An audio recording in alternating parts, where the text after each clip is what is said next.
This is Lisa from LOVESEATMARRIAGE.COM. You're listening to Wife, the Anti-Porn. I'm going to start this blog off with a little story called The Peanut Butter Cookie. Let's say that you're married to someone who is allergic to peanut butter and has asked you to never bring it into the house or to eat it because if you kissed, he could get really sick. Now, you do this for your spouse because you love him, even though you really like peanut butter cookies, and they're hard for you to turn away from when placed in front of you. On a Tuesday afternoon, you're having coffee with a girlfriend, and she offers you a peanut butter cookie. You know you shouldn't have one, but you really want to. It has been 2 years since you have gotten to eat a peanut butter cookie.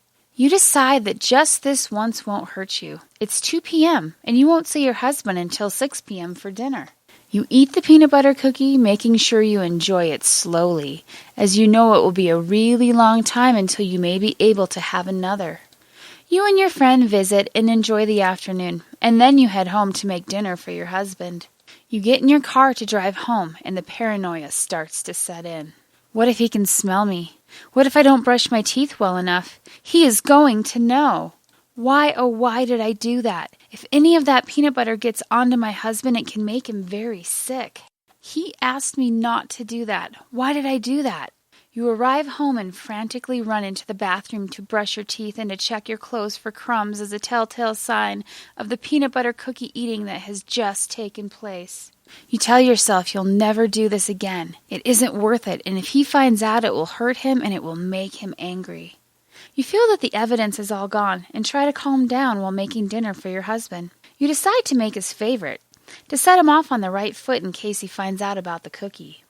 You hear his car pull up in the driveway, and you start arguing with yourself in your head over whether or not you should tell him because he is going to kiss you when he walks through the door.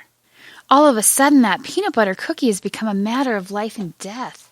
What do? Would your husband divorce you over eating a peanut butter cookie? How mad will he be? The door opens and in walks your husband. He approaches you to embrace you for a hello baby kiss. That story may seem a little far-fetched, but I'm wanting to shed some perspective on what men typically go through after having viewed pornography. It is similar in process, and we sometimes fail to see that there are other areas in our lives that have as severe of effects on our relationships as pornography, although we would view them differently and with less severity. There are a lot of thought processes out there concerning pornography. Here are mine to add to the collection. I have viewed pornography during my lifetime. When I was younger, I didn't understand the damage caused by it. I've learned some truths about it, and it has never been something I've wanted to go back to view. I was lured into the same trap that many men are so easily pulled into. So when reading my thoughts on the topic, keep in mind that I too have been guilty, and I am not in judgment of others who have. I am presenting what I feel can be some solutions to the hurt it causes. Pornography can be hurtful on so many levels. When you are looking at pornography, you are watching God's sons and daughters in ways you were never meant to see them, in private acts meant for a marriage relationship. The images that get looked at are of real people. These people are the children of a parent somewhere out there, and I wouldn't want the world seeing any of my children in this way, just like I don't want to see anyone's children in this way. When you are looking at pornographic images, it causes your spouse to feel unsatisfactory, like they're not enough to fulfill you. It can feel like cheating. You went around your marriage partner in an area sacred to marriage. It can be hurtful if you mention something you have seen for your spouse to try with you because they know where you learned it. If your spouse was looking at pornography, how would you feel about it? Be truthful. Most people I have asked this question have let me know they would be really upset, especially the people who have admitted to me that they have looked at pornography. Here are some conclusions I've drawn about pornography. Men discover porn because of curiosity and the unfortunate availability of it during this time in history. Men are visual beings, and they get drawn into it like a moth to a flame. I feel that pornography eventually becomes something men run to out of hurt. Whether it is that they are angry, frustrated, sad, etc., men will go to porn for a reason, and usually that reason is to fulfill something emotional that is missing for them. It may be that they are not receiving acceptance from their spouse, and they like to view images where the partners are enthusiastic about each other. It may be that they're trying to make themselves feel better about something that they have done, and they feel that if they view people doing something they feel is worse, it makes them not feel so bad. Pornography is a circumstance in life. It is a choice people make when they bring it into their marriages. How do you handle other circumstances in your marriage? I feel that like any other circumstance in life, pornography should be handled as a couple. If there is an understanding of a problem going on, there can be open communication about it. The issue is more likely to be solved. Whoever is viewing the porn should be responsible for themselves not viewing it. But it would be much easier to overcome with a support system, and your spouse is the best support system you have. I think there are some key areas to address when combating this together.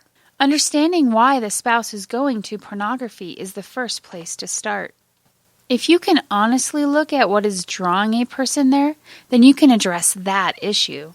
As a spouse of someone who struggles with pornography, I've placed myself in the line of fire with him, instead of at him. We combat this enemy together, and I take that responsibility very seriously. I don't want pornography to be a part of my marriage, so I've been proactive with my husband about the causes and have discussed with him how I sometimes play a role in his urge to want to view it. I put the responsibility solely on my husband to not look at pornography, but I take responsibility for the contributors I have, and in being purposeful about meeting the needs of my husband so that he wants to come look at me, not at pornography. I make every attempt at being what my husband needs sexually and emotionally, so that anything else would pale in comparison. Any husband I know would rather really be doing it than watching strangers do it. Don't get me wrong, I get upset if there is a slip and pornography is viewed. Luckily, it's been quite a while, but I know it's like smoking or alcohol or any other thing that tempts people. They always have the ability to slip back. One area I had to combat for myself was that I wanted it black or white, and figuring out what was the consequence for a slip-up. Would I really leave my husband if he viewed pornography again? Would my husband really leave me if I ate a peanut butter cookie? I had to learn some grace with my husband and to put it in perspective for myself. Pornography is never okay with me, but how I behave about it is on me, not my husband.